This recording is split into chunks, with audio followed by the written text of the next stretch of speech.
You're listening to Cottontail's podcast, part of the Silicon Valley Black Project, which produced the documentary film A Place at the Table about the Black pioneers of Silicon Valley.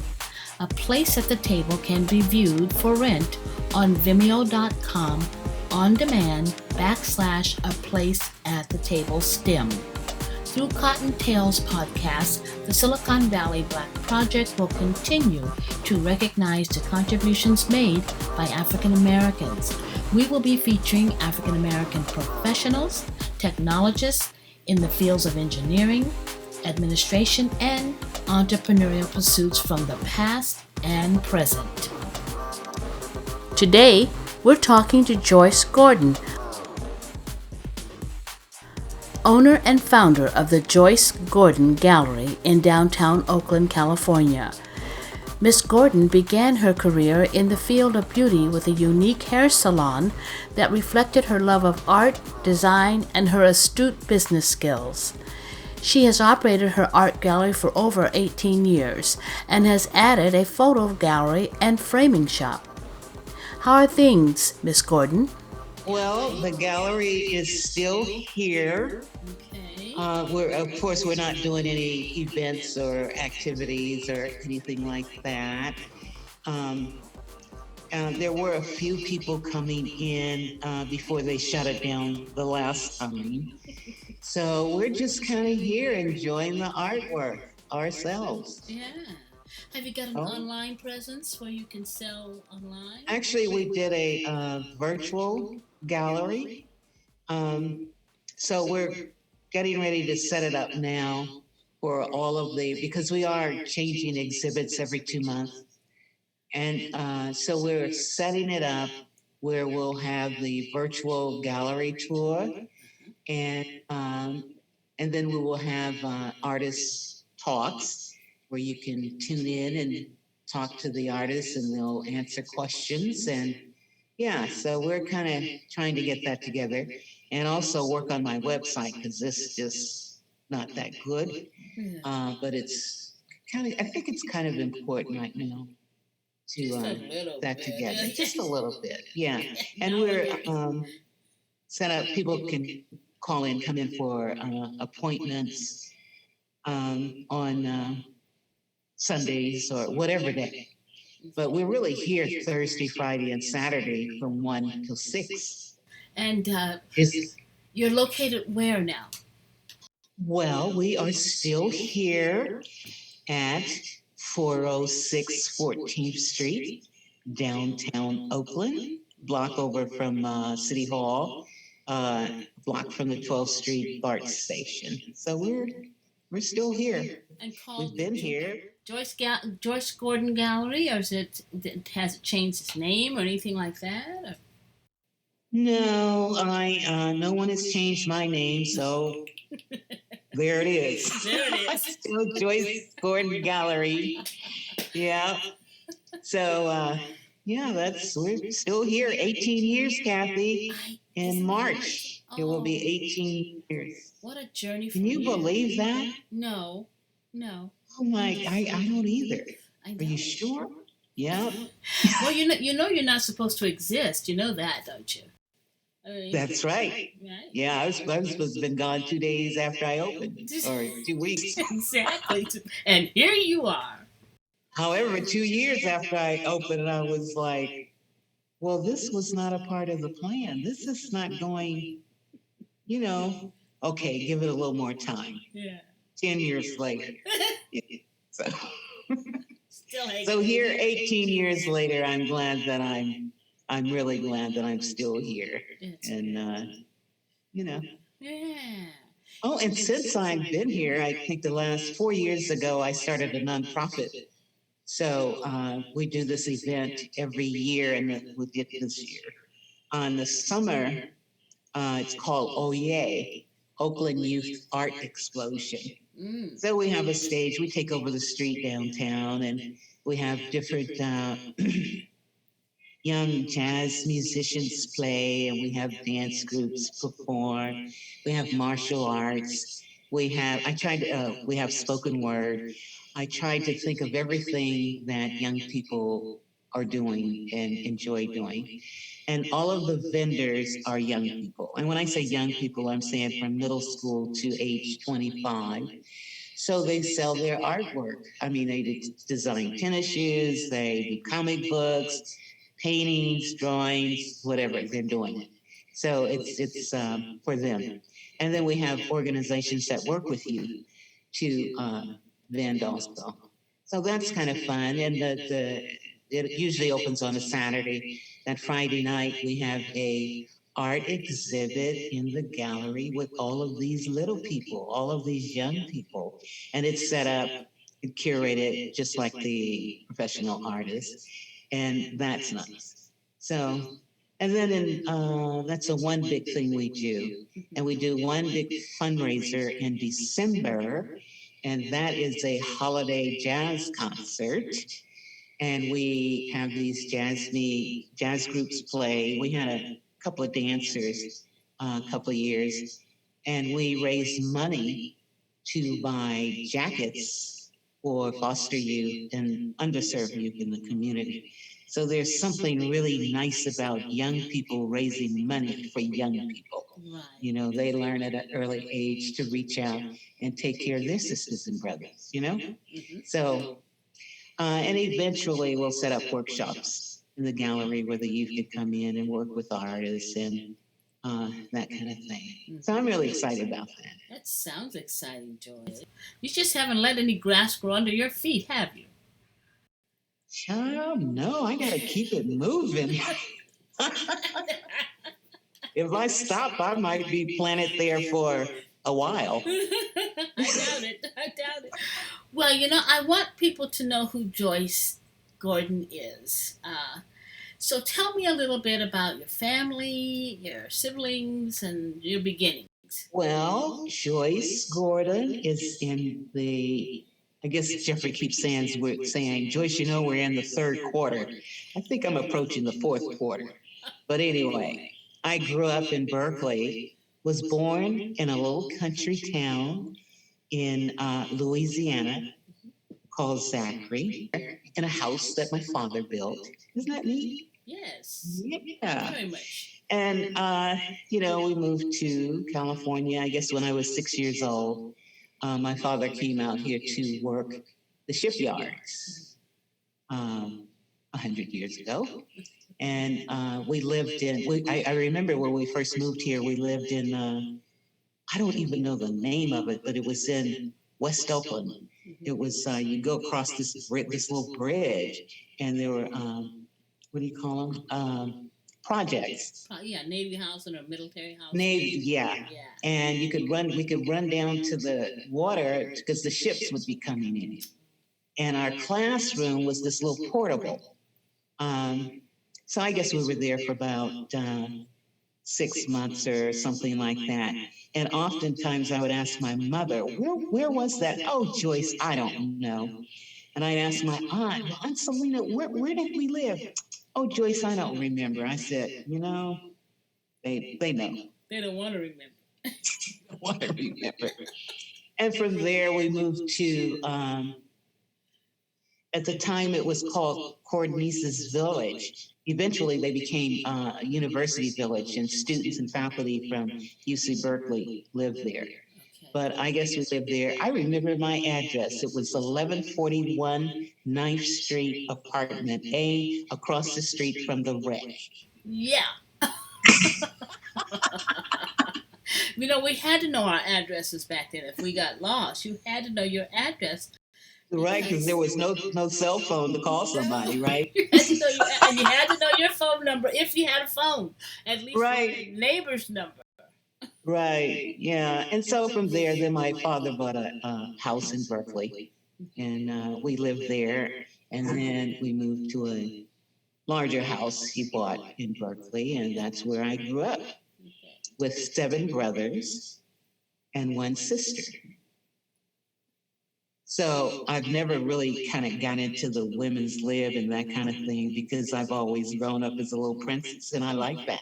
I like having the fellas do things. I can't change a tire to this day. I've never washed my car. Yeah. You're kidding me. I mean, when you have seven brothers, That's true. It depends on the yeah, brothers. you don't have to.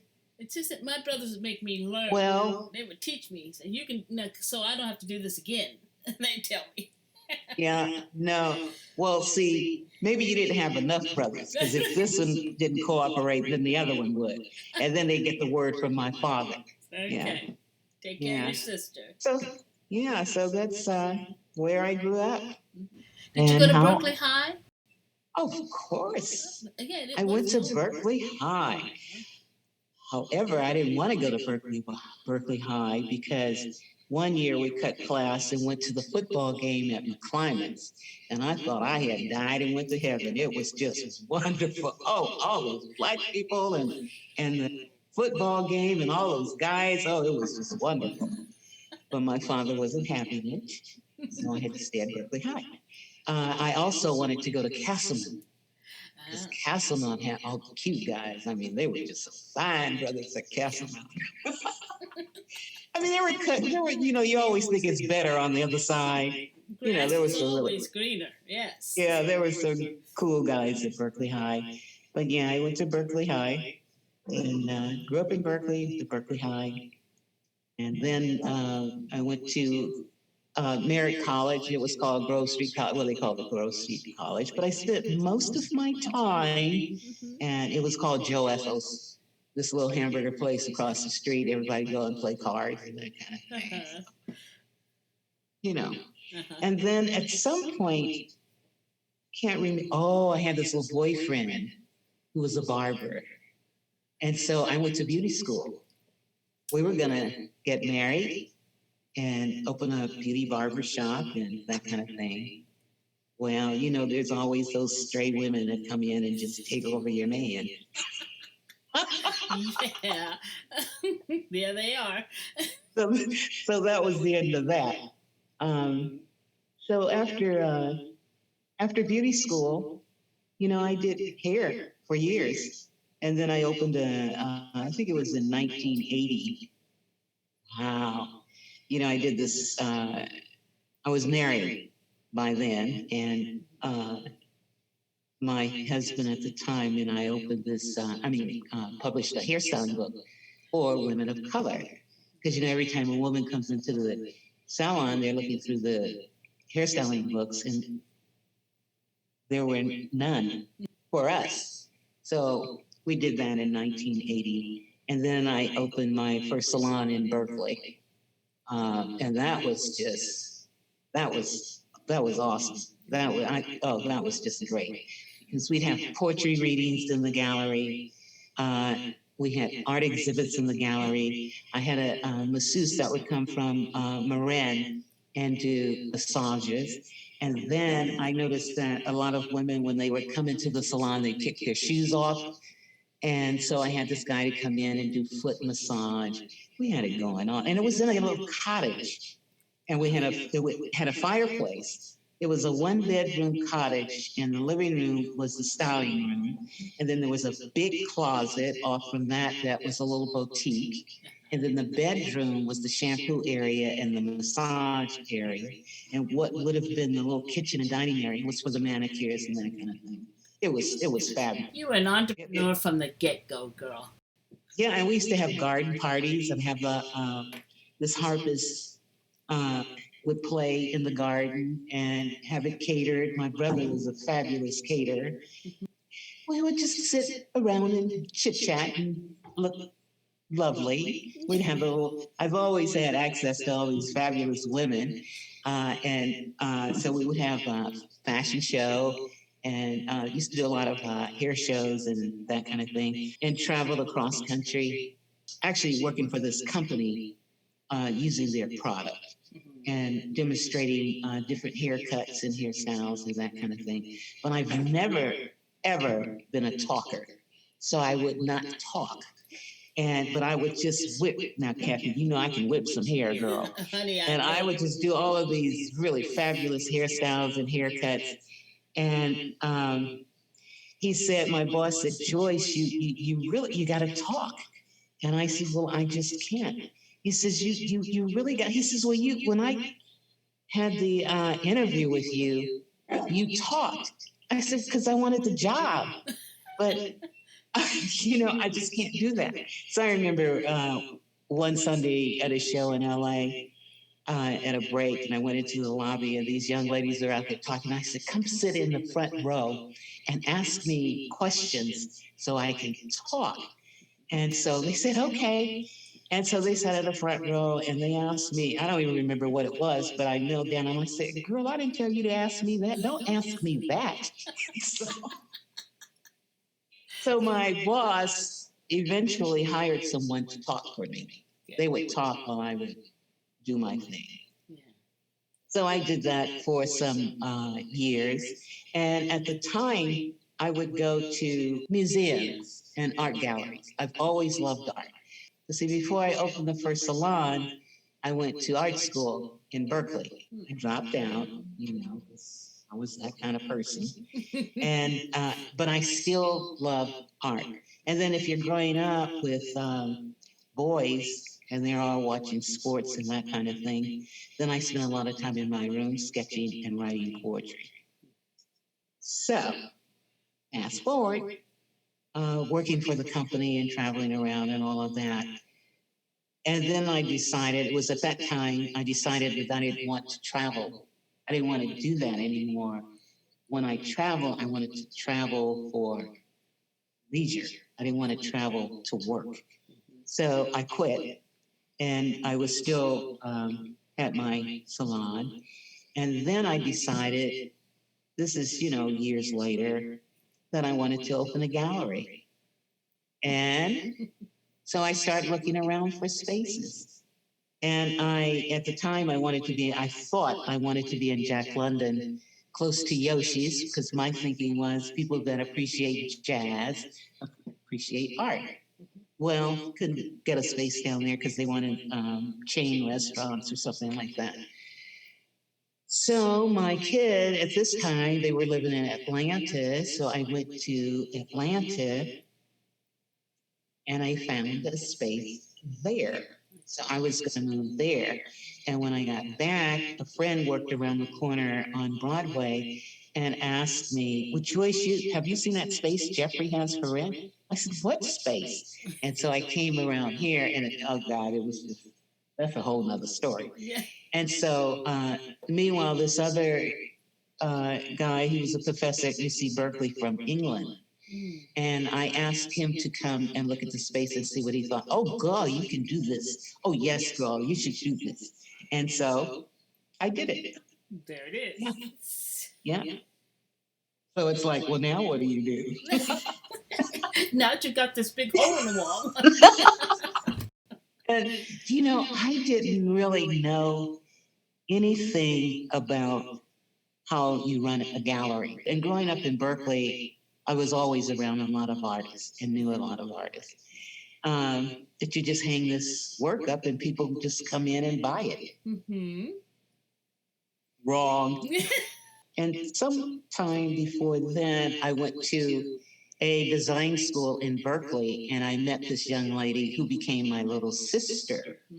And she was going through a divorce. She was German. She had a house in Sundance.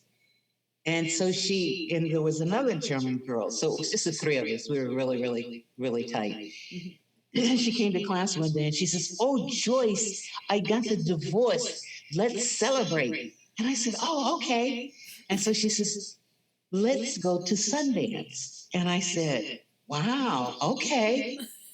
Kathy, if I tell you, I had no idea what Sundance was. You didn't. I thought it was, I thought it was like going to Carmel or, something like that. Yeah. And so, and I went to the salon and I was telling the ladies, oh, I'm going to Sundance. And they said, oh, Joyce, you're kidding. And I said, no, I am. And they said, you're really going to Sundance? And I said, yeah. And everybody just seemed so taken. I said, well, what is Sundance? Joyce, you don't know what Sundance is? And it's like, no. And they said, well, that's where Robert Redford is and all these movie stars come there and, that kind of thing. And I said, oh, wow. Okay. So my friend at the time, I said, Ricky, we're going to go to Sundance. And he said, yeah, Joyce. And I said, no, really, we're going to go. He says, okay. Because before that, my friend lived in Tiburon, so we would go and hang out. And I kept asking her, well, when am I going to meet your boyfriend? And she says, oh, Joyce, you're going to meet him. And I said, oh, he must be really a nice guy, because she was just really a sweetheart. So we were there one Sunday, and I said, well, when is he? Where is he? She says, he's in Montana shooting a film. And I said, oh, okay. So then I tell my friend, oh, you really have to meet Ricky, Billy's boyfriend, because he's a photographer. He said, a photographer? And I said, yeah, he's shooting this film, The Horse Whisperer, which I had read the book because I read a lot. I don't even own a TV. I just enjoy reading. So Ricky called me back. He says, Joyce. I said, no. I said, he's the producer, because I asked her, he's a producer. And he called me, he says, Joyce, Robert Redford is the producer. And I said, oh, shit, he must be a photographer or something. So the other friend of ours, she couldn't go. So I said, well, I'll just wait. And so I said, well, Billy, I'm going to wait because Gabrielle can't go. And she says, oh, no, no, Joyce, I want you to go. I want you to go. I said, okay. And she says, then you can stay at, I was going to stay at her house. And then she called and she said, well, Joyce, you can't stay at my house because the people haven't moved out. So you'll stay at my boyfriend's guest house. And I said, oh, okay. So when I talked to the other friend, Gabrielle, I said, well, Gabrielle, we're going to go. And then we'll go when your husband is available later on, like in September. And she says, well, Joyce, do you know who Billy's boyfriend is? And I said, no. And she says, well, are you sure? I said, how could I know him? I've never met him. I said, but he must be a really super guy, because I mean, Kathy, she's just really a sweetheart. Yeah. So she says, well, Joyce, she thinks you know. And I said, well, how could she think I know? I've never met him. She never told me who he was, except he was working on some film or this and that. I said, well, who is he? And so she says, well, I'll tell you, because she's going to tell you. And I said, okay, who is he? And she said, Robert Redford. And I said, no shit. So then I called Ricky. And I said, Ricky, guess who Billy's boyfriend is? He says, who, Joyce? I said, Robert Redford. He said, no shit. I mean, it was just total disbelief. Yeah. Total disbelief. And so we went to Sundance and we hung out, and it was just really, really wonderful.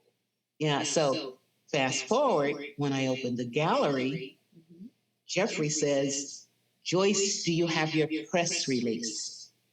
And I said, press release? What is a press release? He said, oh, Joyce, you got to have a press release. And I said, well, no, I don't have a press release.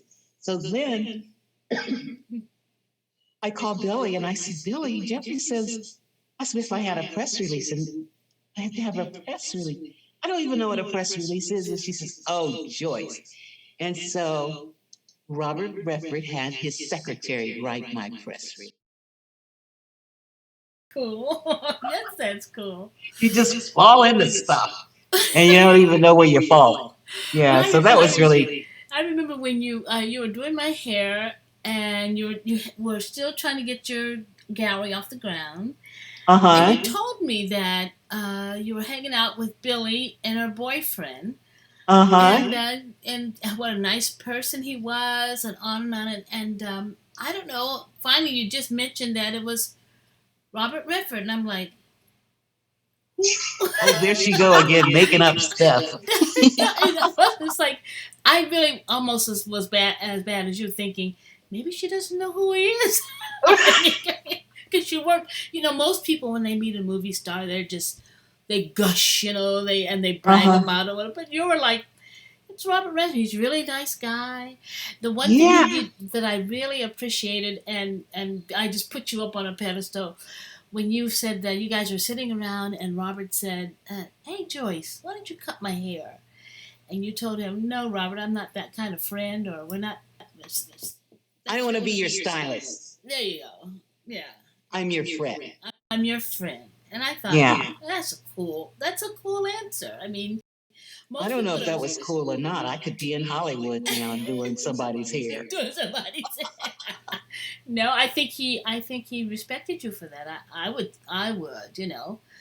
What you're Well, saying they were. is, That was really a great um, experience. It was really, really wonderful. Of course, I don't see them anymore, but it was a nice um, interlude. It was just, it was really good.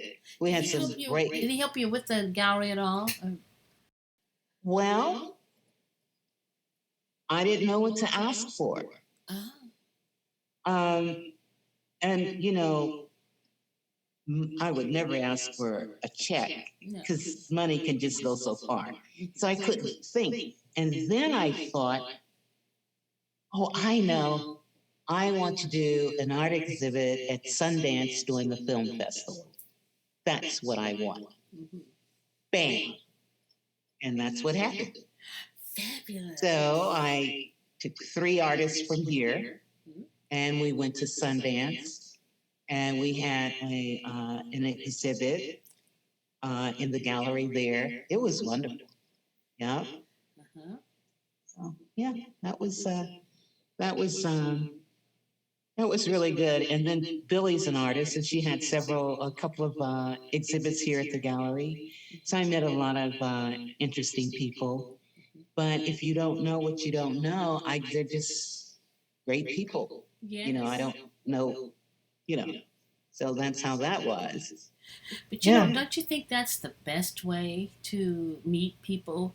I mean, my feeling is that's they chose to do those things. That's their avocation. Those are things they want to do in life. It shouldn't mean that you're in awe of them. You can learn from them. You know. Absolutely. And it was just so genuine, Yes. just real. Yeah. Even when I had the gallery opening and he was here, and Billy and I came into the gallery, and there was a whole line of people all the way out the door. And I'm like, why are all these people here? Why are they standing in line? And they were getting his autograph. Okay. And I think then, it was a couple of days later, and I said, Billy, I know that was Robert Redford, and I know that he's a movie star and all of that. I said, but I don't think it really clicked in until that day when I saw all of these people lined up, and everybody was telling him they were my cousin, they were my sister, they were my brother, he says, Joyce, all of these people are related to you? And I said, well, yeah, Bob, you're my first cousin. Okay, this is how we do it. So Have you been to Asia with your artist touch? no, I just got an invite New Year's Day to go to and spend about a month in Brazil. And this time last year, I was in Ghana. My daughter and I were in How long Ghana. did you stay? We were only there, I think it was 8 days. Didn't you have an artist that you were supporting that was from Ghana or Right. Nigeria? Mm-hmm. That's Aziz. He's from Senegal. Senegal. Okay. Yeah, I'll probably go to Senegal. Mm-hmm. We were planning to go this year because he's just built two beach houses. If not this year, whenever he's ready to go, Yeah. we're going to go. Yeah. So I know I'm not going to be in Brazil a month, but Well, maybe a it's week. 5 days. I've had it. I'm ready to come home. Yeah. Yeah. Yeah. But I'm surprised that you wouldn't want to stay in Ghana more than a week or so. When I went to Ghana, it was with like a tour group. When I was in Senegal for 3 weeks, I was with Aziz and his family. And it's just I don't know, it's a different experience when you're living with someone who lives there as opposed to going with a tour group. So I don't think that I guess I could have stayed in Ghana longer if I knew someone that lived there. Yeah. Yes. Yes. As opposed to just, even though I like the people in Ghana, better than the people in Senegal because they are so arrogant and just. But the people in Ghana were just really warm and friendly and nice. Plus, they speak English. In Ghana, I mean, in Senegal, everybody's speaking French. Have you seen changes in art nowadays? Is there a different type of art that's kind of coming to the forefront? Well, I don't know. There's a lot of digital art. A lot of the young artists are doing digital art. Mm-hmm. So, and a lot of collage, a lot of political art. Mm-hmm. Uh, and then everything else is just kind of the same with a little more something else added to it. Yeah. Yeah. Now, what happened to your the artist that you were so Aziz? Is he still one of your clients, or has he Aziz retired? opened a gallery in Los Angeles. And actually, part of the exhibit that we have up now is Aziz's artwork. But we had planned to do a exchange. Five of our artists were going to go to Los Angeles, and five of his were coming up here. And it was called Poetic Justice. Oh, That was the theme of the show. Yeah. But then, they closed down everything. Yes. So we had to cancel it. So Aziz has a big, fabulous gallery in Lamert Park in Los Angeles. And so when I told him the theme of the show, because, it was like, I don't know if you saw the film when they were coming up from from LA to Oakland. He says, why you name it Poetic Justice? Why you do that? And I said, well, we were just thinking it was an exchange with Oakland and LA. Well, the space where his gallery is, it's where they set up a lot of the work for the film Poetic Justice. Oh, how interesting. So, I just kind of fall into stuff without knowing. You said before you didn't know how to run a gallery. What were some of the pitfalls that you think now looking back you could have avoided when you started your gallery? I think that some of the things I should have just trusted my own judgment in terms of my artist selection. Mm-hmm. I think that I had made too many changes every month. I think I should have had exhibits up longer. I think that I should have not had so many openings, not so many shows, and just had artwork placed in the gallery. Because I think it was like 3-4 years after that, I opened a photography gallery downstairs because I have 2 levels. Oh, I see. So I think that in my choice of artists and trusting myself, my own ideas and the way because so many people are coming at you and suggesting this and suggesting that and all of that. And I think if I had done that, it would have been better. Well, obviously, it really doesn't matter because 18 years later, I'm still here. Still well known. Everybody says, Joyce, how's the gallery? And I said, well, my key still fits in the door and the lights come on. So I'm doing okay. Yeah. The gallery has kind of, it's just kind of morphed into a cultural center. I mean, it's a gallery, but we do so many things here. There's several groups of spoken word artists, and they do performances here. We have book signings here. There are other organizations there in Oakland. Are you affiliated with any other organizations where you guys kind of help each other out there in Oakland? Well, there's the East Side Art Alliance. Mm-hmm. They have kind of partnered with me. We have supported each other. I can't think of any other organization that I've really partnered with, but a lot of the a lot of the organizations have used the gallery space for their events or whatever. Yeah. So, but only in that way that we support each other. I find that there's almost like a black renaissance going on right now. And at first I thought the COVID downturn would really hurt us, but it hasn't, because I find that black folks have used the social media much more to their advantage than any other group. They know how to manipulate. I think it has, it's been bad, but it's been good. Yeah. Because, it forces you to stretch, to step outside yourself and just really do some different things. And people seem to be connecting more and supporting each other more. And that's just really a wonderful thing. Yeah. That had not been going on as much as it is now. Yeah. I'm surprised you're open at all. You're an essential, or do they know that you're open? I just can't have events here, but people can come in because it's a lot of space. And when you walk in the gallery, you're not on top of each other. Right.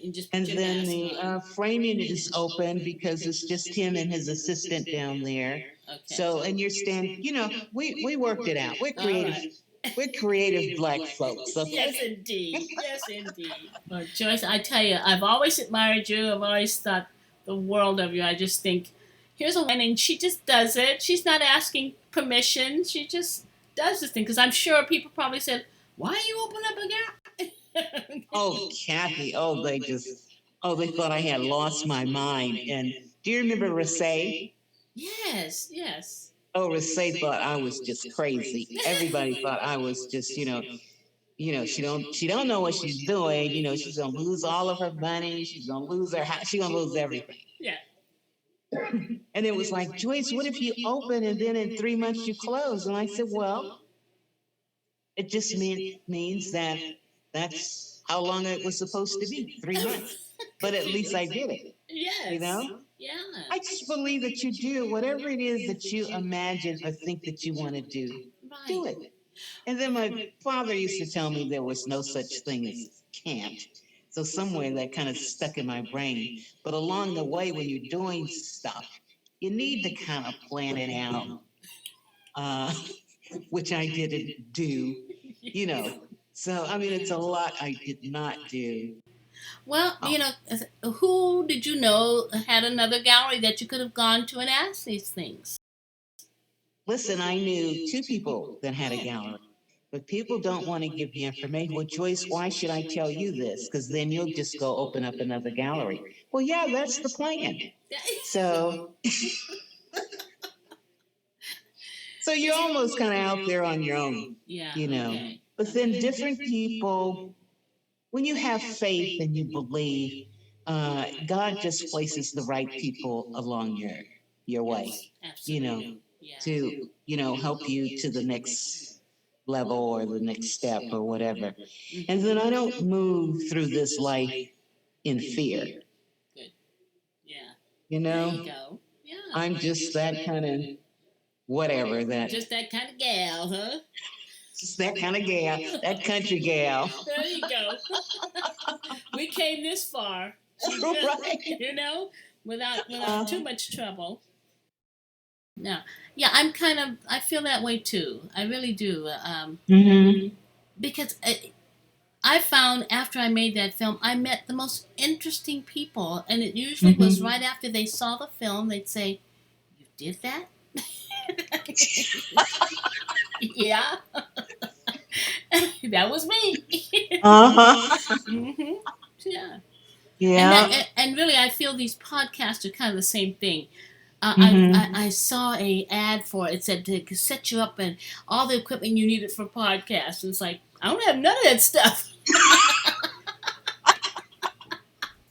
But I still think these conversations are so valuable. I'm collecting all the people I think that are eclectic, interesting, Uh-huh. daring, things that people can learn things from. And you were one of the people that came in my mind. And so that's why I kept bugging you. Thank you, Kathy. You're welcome, My dear. sister from the past. Yeah. Yes, your sister from another mother, honey. Right. You have a good one, girl. Behave yourself, all right? I will. I will. Thank you, Joyce Gordon, for sharing your unique and successful life. Joyce's gallery sponsors the Oakland Youth Art Explosion, or OYE Festival, which encourages youth to express themselves artistically through art, music, dance, and poetry. Look for the OYE Festival this summer. You can visit the Joyce Gordon Gallery at 406 14th Street, Oakland, California. Thank you, Joyce Gordon, and thank you for listening.